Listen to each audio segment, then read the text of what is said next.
দারচিনিটা যে হয় শুধু দারচিনি দেয় কিনা সেটা আমার শিওর হতে পারি।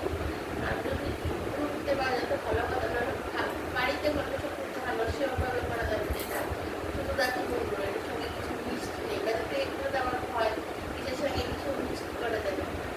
শুধু দারচিনির গুঁড়োটাকে শুধু জল দিয়ে দিতে পারবে বা গোলাপ জল দিয়ে দিতে পারবে, আর কিছু না এটার সঙ্গে। এটা যদি এই যে মুখের কালো কালো দাগ ছেলে বলো মেয়ে বলো সবার মুখের মধ্যে লাগালে মানে 1 মাসের মধ্যেই 100% শিওর দিয়ে যাবে, যাতে কালো দাগ আছে, হ্যাঁ, বা ট্যান পড়ে গেছে বা মেথিটার দাগ বা ব্রণের দাগ বা যেই দাগই হোক, একদম 100% শিওর ভাবে সেই দাগ চলে যাবে।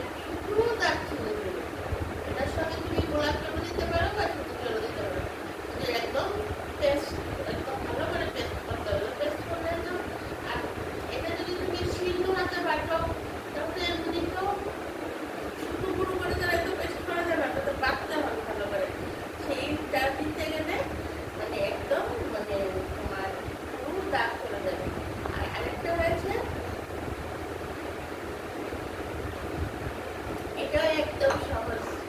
মধু নেবে 1 চামচ, মধুর সঙ্গে আমাদের গুঁড়া দুধ খাই না, মানে চায়ের সঙ্গে যে কোনো গুঁড়া দুধ, মানে গুঁড়া দুধ এরকম ছোট ছোট প্যাকেট কিনতে পাওয়া যায়। গুঁড়া দুধ দেবে 1 চামচ, আর সঙ্গে 1 চামচ চা পাতা। তো একদম মধুটা তো লিকুইডই আছে, এটার সঙ্গে আর অন্য কিছু দিতে হবে না। এটা মিশিয়ে মুখের মধ্যে দিলে যে ব্রণের দাগটা কালো কালো দাগটা আছে না, এগুলি একদম 1 মাসের মধ্যে পুরো ক্লিয়ার হয়ে একদম পরিষ্কার হয়ে যাবে, কোনো কিছু থাকবে না। এটা একদম খুব আশ্চর্যজনক ভাবে এটা খুব মানে অনেকেই খুব প্রমাণ পেয়েছে এটা দিয়ে আর কি। তার জন্যই মানে শিওর ভাবে আমি না জানলে তো অনেকে বলতাম না যে এটা দিয়ে মুখের কালো দাগ যায় কিনা। গুঁড়া দুধ প্যাকেটের দুধ, এই যে গুঁড়া, আর তার সঙ্গে চা পাতা, তার সঙ্গে রয়েছে মধু, এত উপকার মানে সব মুখের কালো দাগ একদম চলে যাবে, কোনো দাগ একদম থাকবে না।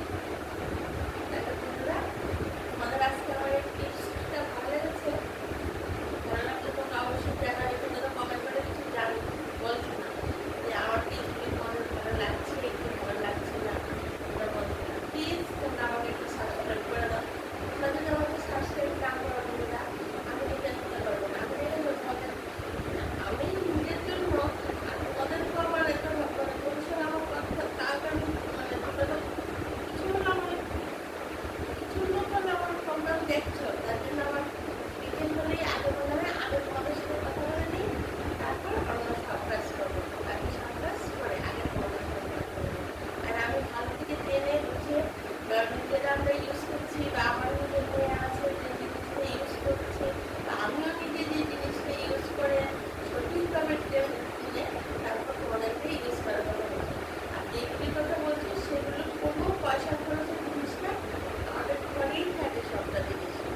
এটা বলো যেগুলো বলছি সবগুলো আমাদের ঘরে থাকে, সেগুলো আমাদের এগুলি ইউজ করতে কোনো কষ্ট হবে না। আর এগুলো কোনো ক্ষতিকারক কোনো জিনিস না, কোনো ভয়ের কোনো জিনিস নেই। এটা দেবো সেটা দেবো আমার ক্ষতি হয়ে যাবে সেরকম কিছু বলছে না।